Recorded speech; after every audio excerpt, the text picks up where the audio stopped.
Halo semuanya, selamat datang di sesi ulasan mendalam kita kali ini. Hari ini, kita bakal membedah satu dokumen yang pastinya krusial banget buat Anda yang ngikutin sektor logistik maritim, yaitu Laporan Tahunan 2025 dari PT Transpower Marine Tbk, atau yang sering kita sebut TPMA. Kita bakal coba terjemahin nih, angka-angka, strategi operasional, sampai manuver bisnis mereka ke dalam ulasan yang jelas, terstruktur, dan gampang banget buat dipahami. Yuk, kita mulai! Nah, sebelum kita masuk ke angka-angkanya, ingat ya, disclaimer on, dan pastinya do your own research alias DYOR. Ulasan ini murni pembedahan finansial dan operasional yang objektif, yang kita ambil langsung dari data resmi perusahaan. Jadi ini sama sekali bukan ajakan, apalagi rekomendasi buat beli atau jual saham ya. Keputusan investasi itu 100% ada di tangan Anda. Jadikan obrolan kita hari ini sebagai salah satu sumber informasi aja, bukan satu-satunya referensi. Oke. Untuk ulasan kali ini, kita punya 5 poin utama yang bakal dibahas.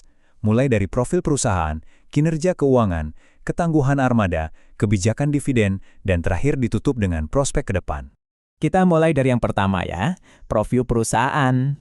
Buat Anda yang udah familiar sama sektor ini, pasti tahu kalau sejak tahun 2005, TPMA ini ibarat urat nadi buat logistik maritim di Indonesia, khususnya untuk batu bara, biji besi, dan komoditas curah lainnya. Nah, tema besar yang mereka usung di tahun 2025 ini menarik banget.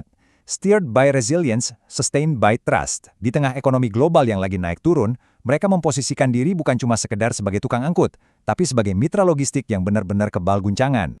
Lanjut ke bagian kedua, kinerja keuangan. Ini nih yang biasanya paling ditunggu-tunggu.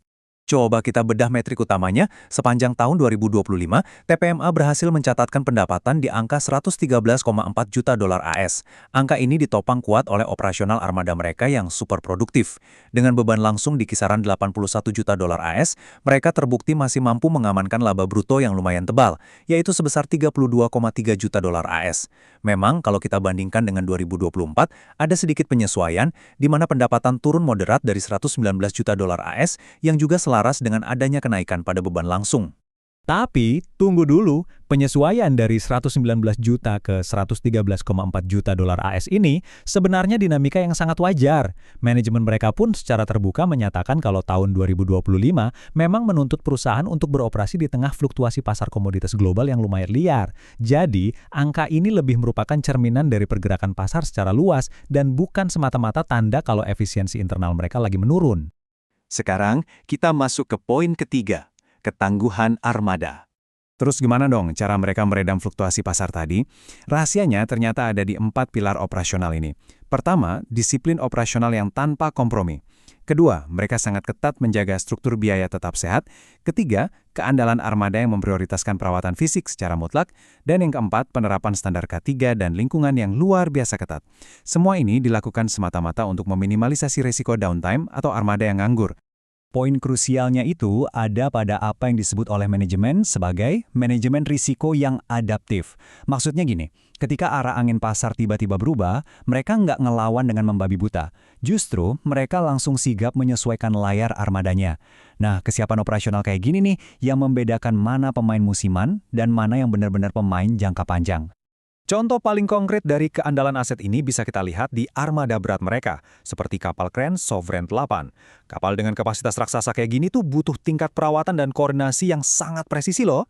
Dengan memastikan aset inti ini selalu dalam kondisi prima, TPMA bisa terus ngejamin layanan yang aman dan bisa diandalkan oleh para kliennya, memastikan rantai pasokan terus berjalan tanpa henti. Oke, kita geser ke bagian keempat, kebijakan dividen. 75 miliar rupiah. Yap. Anda nggak salah dengar. Itu adalah total dividen tunai yang disetujui untuk dibagikan ke para pemegang saham pada bulan Mei 2025. Di tengah segala tantangan fluktuasi pendapatan tadi, kemampuan untuk tetap bagi-bagi dividen senilai 4,5 juta dolar AS ini adalah bukti nyata kalau TPMA punya kemampuan mencetak laba bersih yang solid dan arus kas yang super sehat dari perputaran aset mereka.